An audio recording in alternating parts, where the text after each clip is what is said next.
escaping side mount or side control, these are the same thing, is definitely something you're going to want to do when you're this person, but actually isn't your first goal. Your first goal from this position is to be comfortable in this position. And it's not easy because you might have somebody who, weighs a lot more than you, holding you down, or they're very strong, squeezing you. So maybe it makes sense, but I want you to trust me that the first thing I really want you to do is be able to be comfortable on the bottom. So one thing I want to say about it is, if somebody's on top of me, because the floor is behind me and they're on top of me, it is harder to breathe, and you're going to feel that, and you're going to feel something like panic unless you know how to deal with that. And what happens when you do jiu-jitsu isn't that you develop better lungs or something like that, but you learn how to position yourself so that you can expand your lungs and get a breath. Okay? So one of the ways that I will better be able to expand my lungs is if I'm able to get onto my side. When I get on my side, if a person is resting on top of me, now they're resting on my side, and I can expand this way. So it's very important that the first priority for you is that you be able to take breath and make yourself comfortable and survive down there. So when he's on top of me, so when Marius is on top of me, there are sort of good and bad places to have my hand. If my hand is at his far neck, that's a dangerous place for me to have my hand. It's in the hoop of his arms, and I can't see it. So that's a couple bad things. So far neck is not one of the ones that we want to go to. That's sort of a red district. We don't want to be in a red zone. Near neck is sort of, as red, yellow, green goes, is sort of yellow. Although I will show you some escapes from here. I like this position. My arm is still in the hoop of his arms, meaning it's like in his evil clutches. But it is a little safer because I can connect to his skeleton by holding his shoulder blade, and he doesn't exactly see it. It is hard to kind of peel out, although I showed you guys an Americana from the top position last week. A green zone for me for this arm is actually far armpit because it is now out of the hoop of his arms. So it's not in his evil clutches, and it's not immediately visible to him, and some people won't even notice that you've put it here. But this also helps me do the thing I was talking about that's so important, which is to get on my side so I can breathe. So I like this arm to be here, and this arm is sort of blocking his hip. Now I'm not blocking it with my hand because all he has to do is straighten this leg to crush my hand.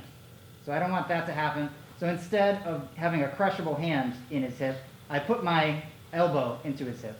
So crush that down, straighten your leg. You notice that it's like much stronger for me. Yeah. And it isn't even strength, it's just going into the floor.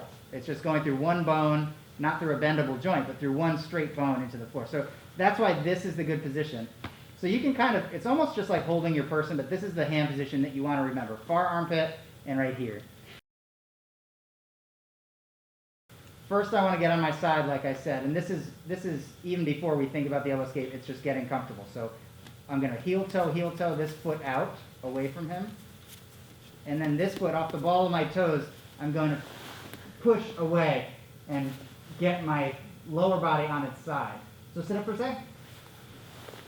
So one thing that you have to know is with an obstacle here, with a person here, I can't roll this hip bone over this hip bone. I can't go this way to get on my side because there is a person on me. So that's why what we do is walk the foot out, push off this one, and I actually suck this one under this one. And it's a subtle difference, but it's super important because that's the same thing I'm going to do with my shoulders in this move, is not roll over one, but I'm going to escape one under the other. So it makes a big difference. I want you to know that because I'm also going to do that with my arms. I have this one in his armpit, and I'm going to extend so that I can retract the other shoulder underneath the top one. So let me do that so you guys can see this in motion. This is just the getting on my side part. Walk my foot out, use the ball of these toes to suck this hip underneath this one. Like this. And now I can put my hand on his hip here, and I can reach past him. So I can feel my shoulder pressing into his chest. And I'm going to do the same thing with this shoulder. Now I'm on my side, breathing is easy. And all my escapes, and you can put all the weight on me you want. You're on the side of my body, and I can breathe just fine. So one last thing about this is once I escape my foot and I turn on my side, this foot is super important. This is now my kickstand. It's the thing that keeps me on my side. So I don't put it here because he'll just squish me, right? So if I walk this out and I do this, and then I put my feet together or do anything else, my feet are in the air, flatten me out, he just rolls me back flat. If we're here and I have a kickstand here, he can put all the weight on me he wants. It's not going to work, right? And I haven't even escaped the shoulder yet. Now I'll reach and escape that shoulder. Now there's no way he's going to flatten me out, right? Not just by pushing, certainly. Okay, so that's getting on your side. Okay, so putting in now my knee for an elbow escape is the next piece. So I'm going to do this. This knee goes into the space right here. I won't be able to go by his knee. I have to go into the hip pocket to go here. And now this foot is going to reach over everything, and I'm trying to trap his leg. If you can't reach it, just push with this shin, the first one you put in. Now I can reach it just fine. I'm going to put these toes on the floor, and then I'm going to shift my hips underneath and rock him this way. And now I've got him back in my guard. So the elbow escape one more time after I get on my side. So first get on your side. Escape my shoulder. Now I'm on my side. I put this in.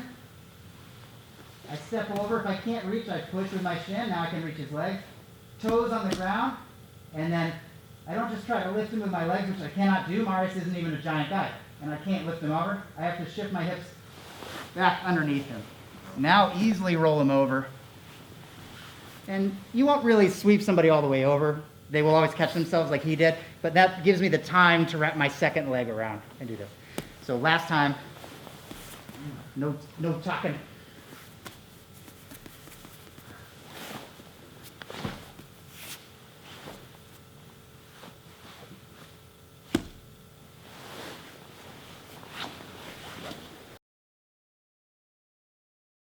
The most important part of this escape we did in those first few steps. Getting on your side, I want you to live, survive, breathe, right? And that is the first thing we do. And we do that by getting on our side. And that's when I got onto my hips and then switch my shoulders. And I think that the overlooked detail for most people when they get on their side is they are satisfied to get their hips out and leave their shoulders behind. So without you can stay right there.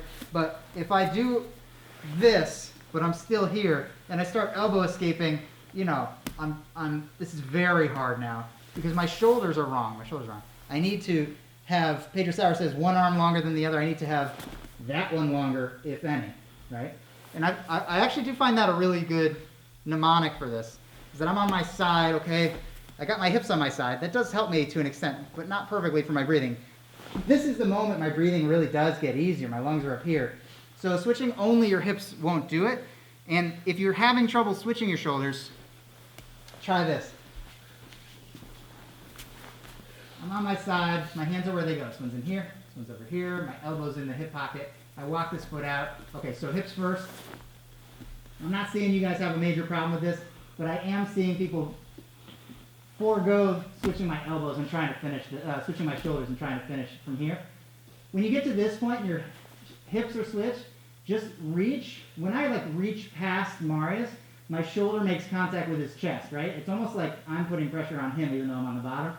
So I put that pressure, and that does give me just a little bit of space to retract the bottom shoulder, okay? So it sounds like something very hard to do to bring my right shoulder back when someone's on me, and it is. But if you give them a little pressure back by reaching, not by pushing him and not by grabbing him, but just reach past him.